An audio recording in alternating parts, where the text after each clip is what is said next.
Hello and very good evening to all. कैसे हैं आप सब। तो आज शुरू करते हैं हमारे कुछ इंपॉर्टेंट क्वेश्चन की सीरीज़ को।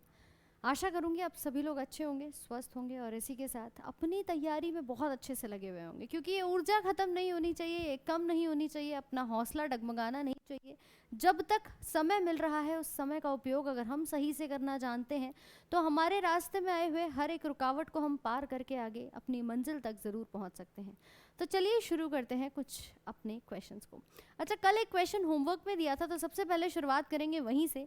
एक सवाल आप लोगों का पूछा गया था कि शरीर के किस अंग में प्रोटीन का पाचन जो है वो प्रारंभ होता है। तो भाई एक बार जल्दी से लगा दो बढ़िया तरीके से कि मैम कहाँ पर हमारे प्रोटीन का डाइजेशन स्टार्ट होता है।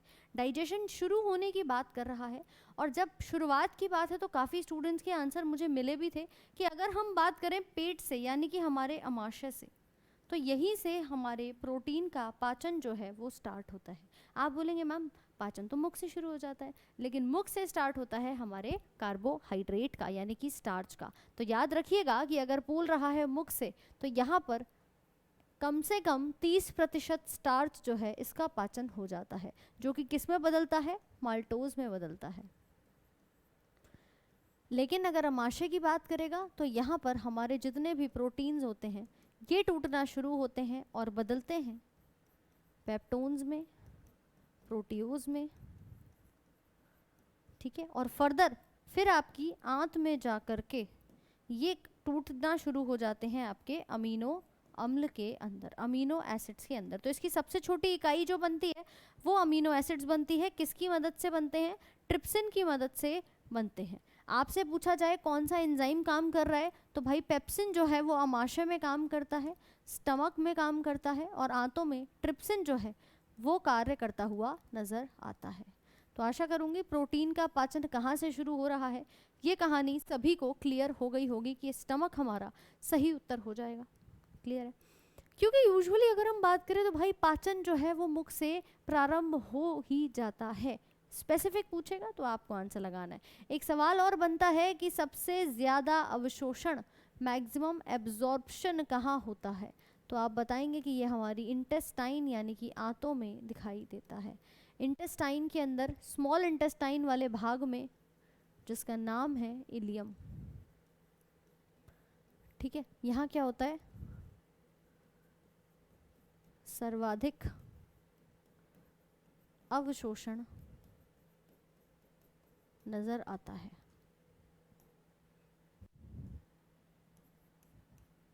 चलिए क्लियर है सबको, तो बढ़ते हैं आगे। अगले सवाल की तरफ पूछ रहा है आपसे कि गुणसूत्र किससे बने होते हैं। भैया जल्दी से बता दो एक बार, बड़ा प्यारा सा सवाल है। गुणसूत्र जो बने हैं वो किससे बने हुए नजर आते हैं, क्रोमोसोम्स किससे बने होते हैं। ये क्वेश्चन इंपॉर्टेंट भी है और साथ साथ में हमारी अगर हम बात करें कि डीएनए हमारी आनुवांशिक पीढ़ी को समझने वाला सबसे छोटा फैक्टर जो होता है उससे भी मिलकर के बना हुआ है। गुणसूत्र दरअसल हमारे बने होते हैं एक डीएनए और एक हिस्टोन नामक प्रोटीन से। डीएनए जिसके ऊपर चार्ज होता है नेगेटिव और हिस्टोन जिसके ऊपर पॉजिटिव चार्ज आपको दिखाई देता है। ये डीएनए के अंदर ही हमारे कुछ इस प्रकार से जीन्स जो हैं छोटे छोटे से वो भी उपस्थित नज़र आते हैं। जोड़ी में होते हैं, ये एक जोड़ी है, ये दूसरी जोड़ी है, ये किसकी जोड़ी है, ये जीन की जोड़ी नज़र आ रही है। तो ये जीन आपके मिलकर के डीएनए बनाते हैं और डीएनए जब हिस्टोन के साथ मिलता है तो ये आगे जाकर के कुछ ऐसा सा गुणसूत्र बनाता हुआ नज़र आएगा। इसी को कहते हैं क्रोमोसोम। आपके शरीर में कुल मिलाकर 23 पेयर होते हैं इसके, यानी कि 46 इन नंबर। जोड़ी पूछे तो 23 जोड़ी हैं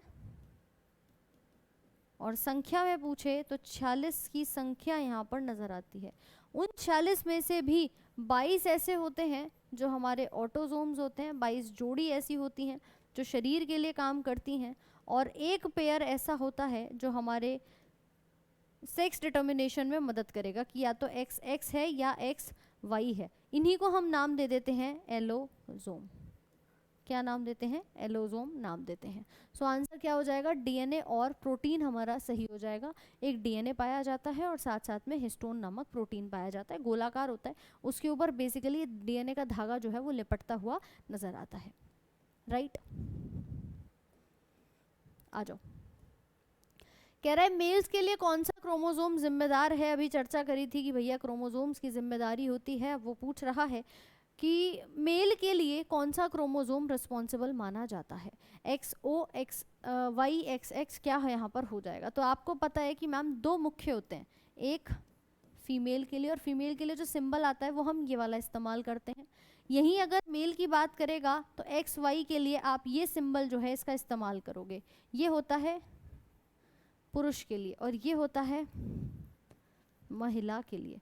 यानी कि यहाँ पाए जाते हैं कुल मिला के 46 क्रोमोसोम्स। 46 को भी आप कैसे डिवाइड करोगे, 44 आपके शरीर वाले प्लस एक्स वाई। अच्छा ये महिला वाला केस है तो आप लिखेंगे एक्स एक्स, ठीक है। पुरुष वाला लिखते तो यहाँ पर हम लिखेंगे 44 प्लस एक्स वाई, ऐसे भी इसको मतलब लिखा जा सकता है। कुल मिला के हैं तो हमारे 46 ही। So answer is X Y. इनमें अगर कोई दिक्कत आती है तो क्लिनफिल्टर और टर्नर सिंड्रोम बनते हुए नजर आते हैं, जो हमारे सेक्स क्रोमोसोम्स की एबनॉर्मेलिटी की वजह से दिखाई देता है। जैसे मैं बोलूँ कि भाई ये एक्स एक्स है, इनमें से एक गायब हो जाए तो क्या बनेगा, कुछ महिलाओं में जो पुरुषों वाले गुण आ जाते हैं वो दिखाई देता है। एक्स में एक एक्स क्रोमोसोम की कमी हो रही है, उसको टर्नर सिंड्रोम का नाम देते हैं। और जो महिलाओं के कैरेक्टर्स पुरुषों में नजर आते हैं उसको हम क्लिनफिल्टर सिंड्रोम कहते हैं, जिसमें पुरुषों के अंदर एक एक्स क्रोमोसोम एक्स्ट्रा आ जाता है, ठीक है, एक एक्स्ट्रा आ जाता है। तो वहाँ ये 46 वाली कहानी बदल के कितनी हो जाती है, 47 हो जाती है और 45 हो जाती है। 45 मतलब एक्स ओ, भाई ओ मैंने क्यों लगाया कि एक एक्स क्रोमोसोम गायब हो गया, तो ये फीमेल में दिखाई देता है, इसको टर्नर के नाम से जानते हैं। महिलाओं में ये सिंड्रोम नजर आता है। और 47 वाला बन जाता है एक्स एक्स वाई, क्या हो गया इसमें, एक एक्स एक्स्ट्रा आ गया, इसको नाम दे देते हैं क्लिनफिल्टर। ये आता है आपके मेल्स में, पुरुष के अंदर हमें ये वाला सिंड्रोम नजर आता है। तो याद रखिएगा ये जो दो कहानियां बनती हैं 47 और 45 वाली, वो कुछ इस प्रकार से हमारी देखी जाती है। कोई समस्या किसी को? चलो भाई नहीं है तो अगले सवाल पे आ जाओ। कौन सा कथन वायरस के बारे में सही देखा जा रहा है? Viruses do not contain a ribosome, virus protein बना सकते हैं, virus can be categorized according to their shapes, या फिर both A and C are correct. दोनों ही कथन सही हो जाएंगे। क्या वायरस में राइबोसोम नहीं होता? वायरसेस प्रोटीन बना सकते हैं, virus can be categorized according to their shapes, या फिर दोनों ही कथन हमारे मतलब ए भी सही है और सी भी सही देखा जा रहा है।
बहुत अच्छे।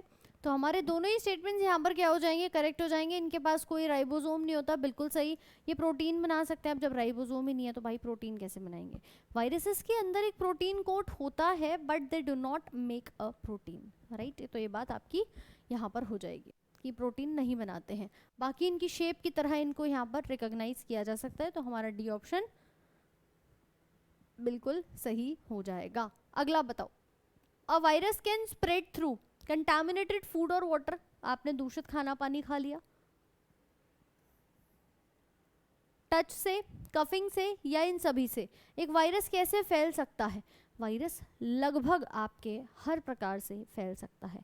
अगर हम बात कर रहे हैं कि भाई आपका दूषित कोई खाना है या पानी है, जनरली वहाँ से भी हमारा फैलता हुआ नजर आएगा। हेपेटाइटिस की बात करें, आपके खांसने से, टच करने से, छींकने से, एड्स की बात करें तो ये भी हमारा फिजिकल कांटेक्ट से भी फैलता हुआ नजर आता है। तो उपरोक्त सभी हमारा आंसर जो है वो करेक्ट हो जाएगा। वायरस के ही अध्ययन को नाम देते हैं वायरोलॉजी, और इसके पास, वायरस के पास, याद रखना, एक प्रोटीन का कोट तो होता ही होता है, मतलब प्रोटीन तो होगा ही होगा, प्लस डीएनए या आरएनए। एक बहुत बड़ा टर्म बता रही हूँ मैं आपको कि भाई या तो डीएनए होता है या आरएनए होता है, ज़रूरी नहीं है कि दोनों हो, या डीएनए या फिर आरएनए। किसके साथ? एक प्रोटीन के साथ।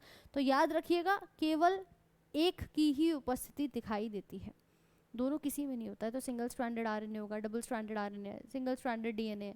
तो कुछ इस प्रकार से अलग अलग वेरिएशंस हमें नज़र आती हैं। फैलता किसी भी तरीके से दिखाई दे जाएगा।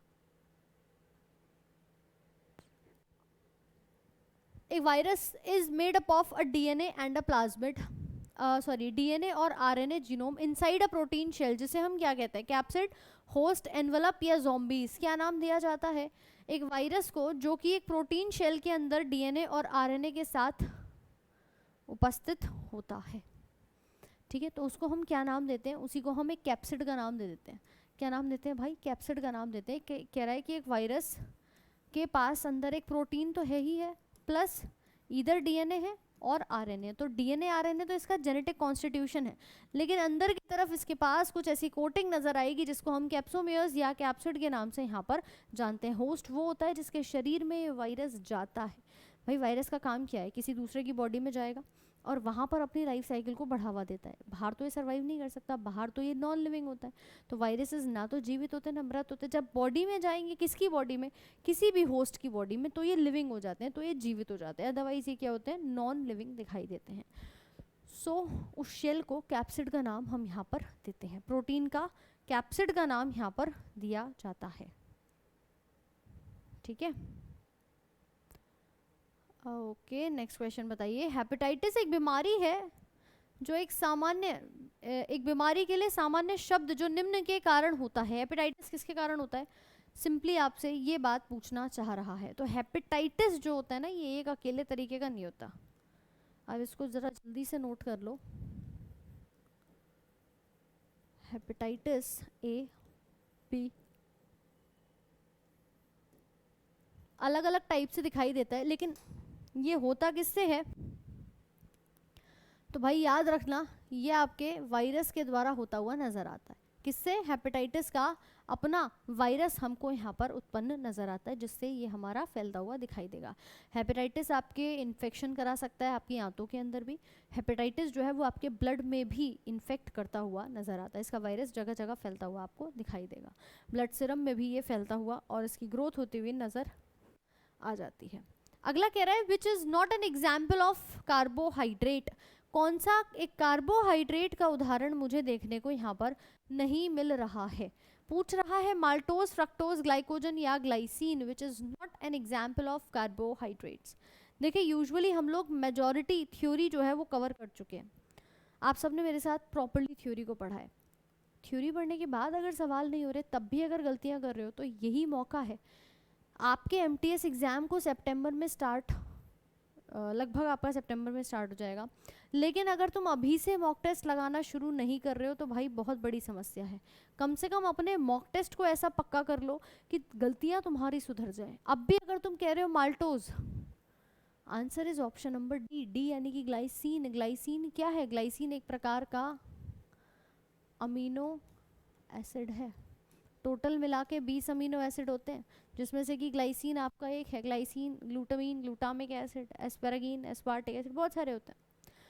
तो ये अमीनो एसिड है, बाकी के तीनों हमारे कार्ब्स हैं। माल्टोज की बात करूं, एक ग्लूकोज प्लस दूसरे ग्लूकोज से मिलकर के बना हुआ है, डाइसैकेराइड है। फ्रक्टोज आपका मोनोसैकेराइड है, फलों में उपस्थित होगा, फ्रूट शुगर कहा जाता है, इसी को फ्रूट शुगर कहा जाता है।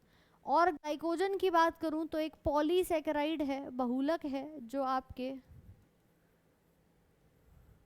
ग्लूकोज को स्टोर करके रखने का काम करता है। राइट, रिजर्व फूड मटेरियल का काम ग्लाइकोजन यहाँ पे करेगा। तो तीनों कार्ब्स हैं, कुछ मोनो, पॉली, डाई, अलग अलग टाइप्स के होते हैं। सेलेक्टोज की बात करूँ, सुक्रोज की बात करूँ, माल्टोज की बात करूँ, ये डाइसैकेराइड है। सेलुलोज है, स्टार्च है, काइटिन है, ग्लाइकोजन है, ये आपके पॉलीसैकेराइड्स हैं। तो भैया ये विभाजन बहुत ज़रूरी है समझना। Glycine is one of the amino acids, answer is option number D. अगला कह रहा है कौन सा इनमें से सही सुमेलित नहीं है, विच one of the following is not correctly match, किसकी मैचिंग तुमने सही से नहीं करी है। हीमोग्लोबिन त्वचा, विटामिन सी स्कर्वी, कार्बोहाइड्रेट आलू में है, या वसा मक्खन के अंदर उपस्थित है, या वसा मक्खन के अंदर उपस्थित है। अब इसमें से जितने आंसर हमारे आ रहे हैं, पहली चीज तो फटाफट से एक बार आंसर लगाना शुरू कर दो।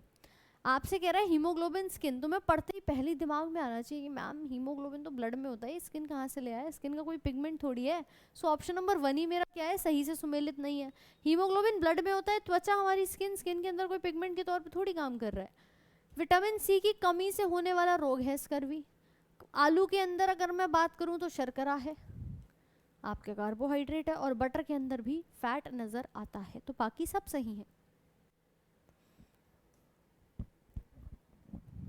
बाकी के सब ठीक है ऑप्शन नंबर ए को छोड़कर। अगला कह रहा है इनमें से कौन सी कम्युनिकेबल डिजीज है जो आसानी से फैलती हुई दिखाई देती है। इस क्वेश्चन को रहने दो जरा, अगला बताओ तुम। अगला बताओ, कह रहा है which is not correctly match, कौन सा यहाँ पर सही से सुमेलित नहीं है। ट्यूबरक्लोसिस लंग्स को इन्फेक्ट करता है, फिलेरिया लिम्फ नोड्स को करेगा, इंसेफेलाइटिस हार्ट को करेगा, और ल्यूकेमिया ब्लड के सेल्स को इन्फेक्ट करता हुआ नजर आता है। जल्दी जल्दी से आंसर लगा देंगे, बहुत प्यारा क्वेश्चन है। Which is not correctly matched,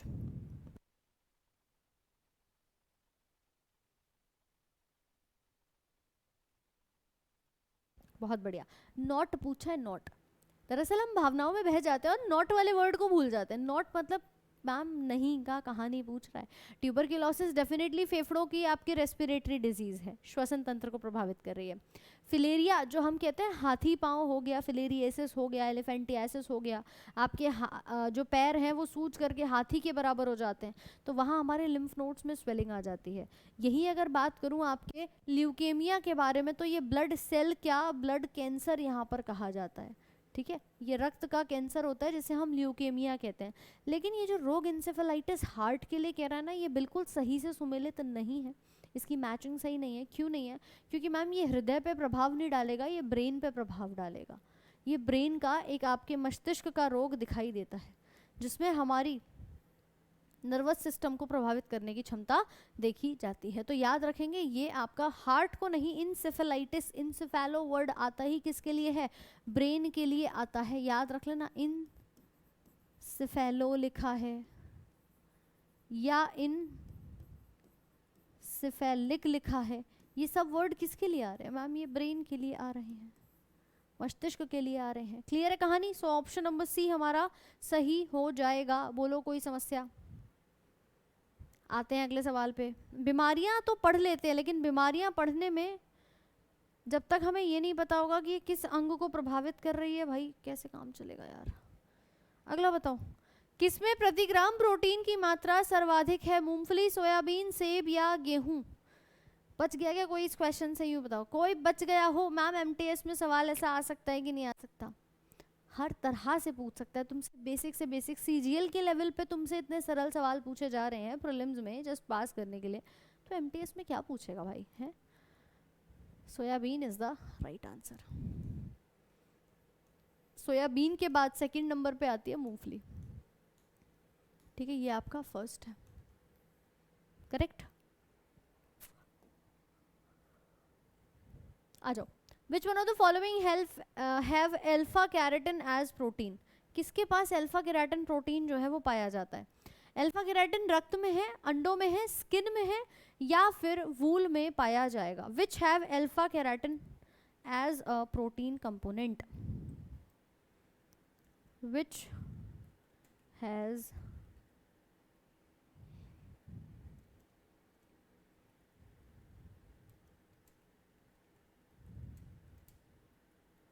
quickly answer करें एक बार। अल्फा कैरोटीन कहाँ पाया जाता है? देखो बेटा, ब्लड में तो नहीं होता, ब्लड में हमारा प्रोटीन हीमोग्लोबिन होता है, ठीक है, अंडे में एल्ब्यूमिन हो जाता है, लेकिन त्वचा में अगर बात करूं और वूल में भी बात करूं, बालों में भी बात करूं, यहाँ पे केराटिन हमारा उपस्थित होता है।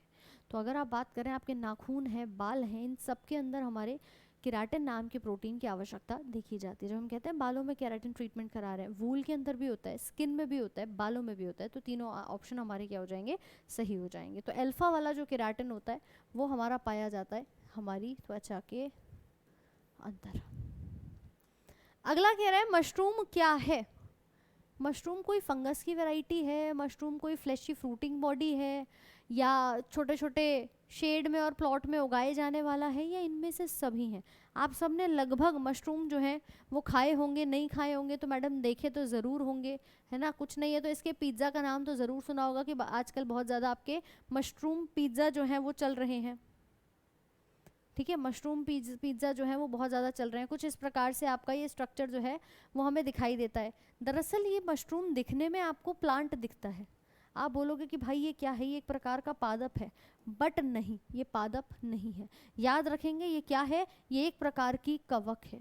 मन में आएगा दुविधा कि भाई ये कवक कैसे हो सकती है, तो प्लांट की तरह खड़ा है। Yes, it is a type of multicellular fungus.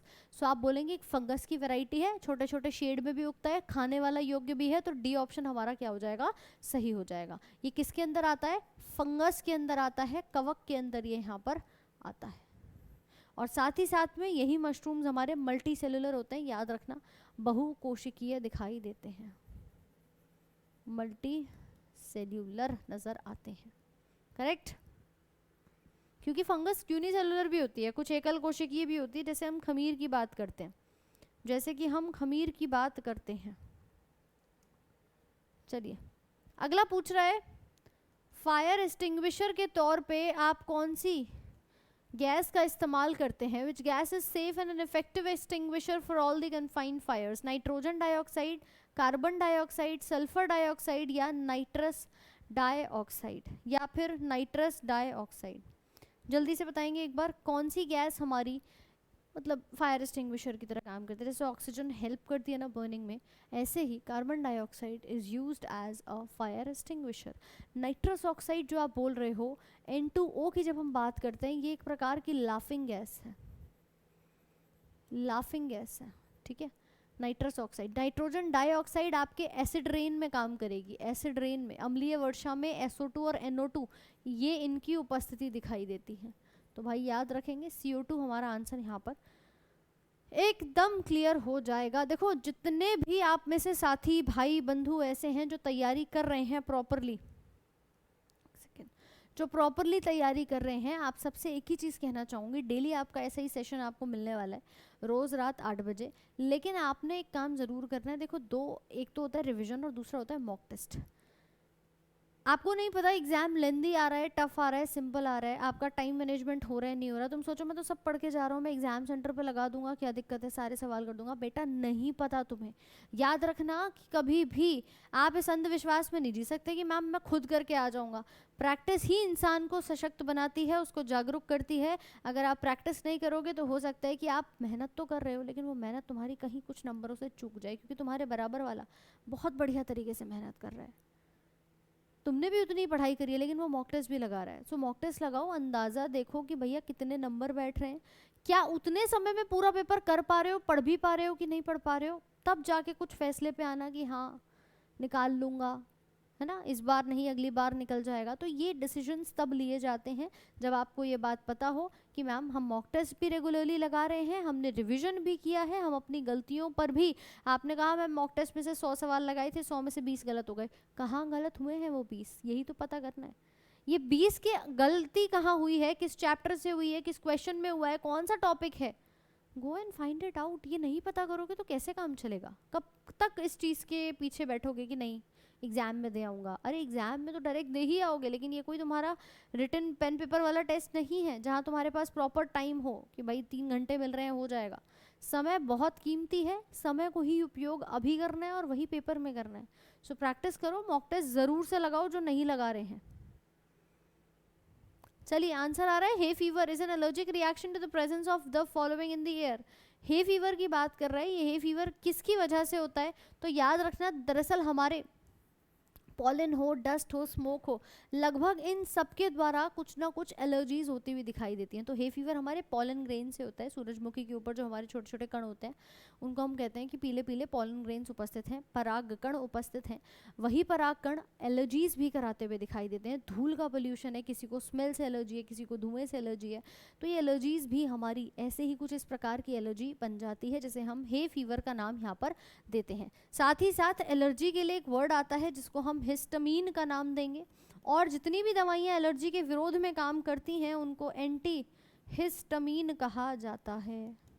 Anti histamine उन दवाइयों को कहा जाता है जो एलर्जी के विरोध में कार्य करती हुई नजर आती है। आशा करूंगी ये बात क्लियर है। चलिए अगला कह रहा है मस्तिष्क और मेरुरज्जु को झिल्लियों के द्वारा जो ढका गया है वो कौन सी झिल्ली होती है? अरेक्नोइड, प्लूरल मेम्ब्रेन, मेनिंज, या फिर ये सभी, या फिर ये सभी? जल्दी से बताएं एक बार, या फिर ये सभी। अब ये बात तो बहुत सिंपल है कि अगर मैं ब्रेन की बात कर रही हूँ तो लगभग मेरे पास पूरा कपाल और नीचे निकली हुई है स्पाइनल कॉर्ड।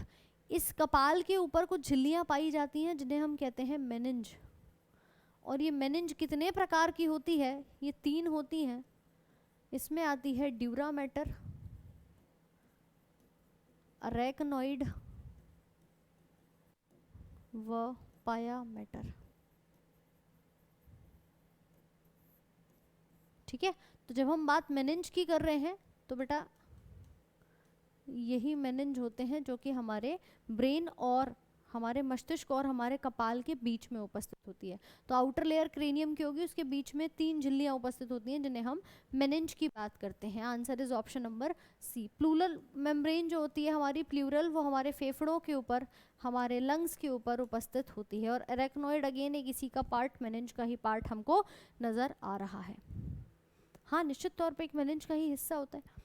हमारी जो स्पाइनल कॉर्ड होती है उसके अंदर 31 जोड़ी होती है, याद रखना, मेरुरज्जु की। अगला सवाल देखो, select the correct match of the biological theories और laws of scientist. Law of inheritance Lamarck ने दी थी, theory of organic evolution Darwin ने दी थी, नेचुरल सिलेक्शन मेंडल ने दी थी, या जर्म प्लाज्म की थ्योरी वीजमैन ने यहाँ पर दी थी। किसकी कहानी तुम्हें सही दिखाई दे रही है कि इनमें से कौन सा जो है वो सही से सुमेलित, सही से मिलान खा करके ऑप्शन रखा गया है? जैविक सिद्धांत जो आपके दिए गए थे, करिए आंसर।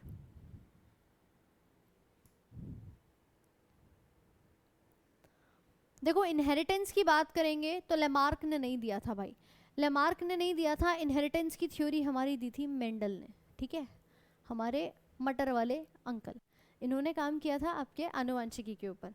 डार्विन साहब ने ऑर्गेनिक इवोल्यूशन दिया था, ये कहानी बिल्कुल सही है। डार्विन ने ही विकासवाद जीव विज्ञान के ऊपर, इवोल्यूशन के ऊपर पूरा काम किया था।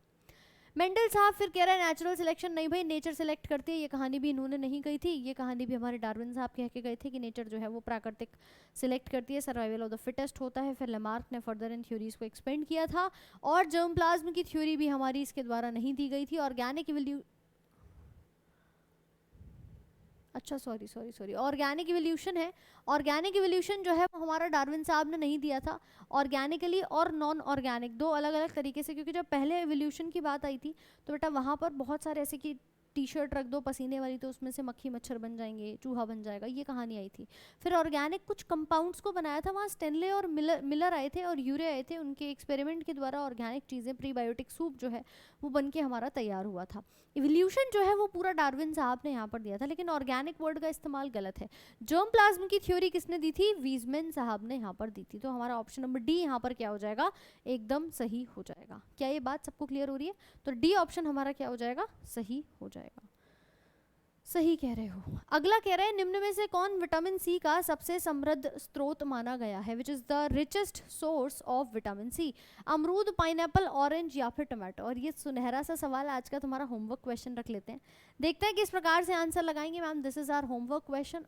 आई होप कि यहाँ तक की चीज़ें आप सभी को अच्छी लगी हैं, समझ में आई हैं, और बढ़िया तरीके से अपने इन्हीं क्वेश्चंस का मज़ा उठाते हुए अपने गलतियों को भी आप सुधार रहे होंगे। ऑफलाइन कमेंट करके ज़रूर बताना क्लास कैसी लगी है और इसका करेक्ट आंसर यहाँ पर क्या हो जाएगा।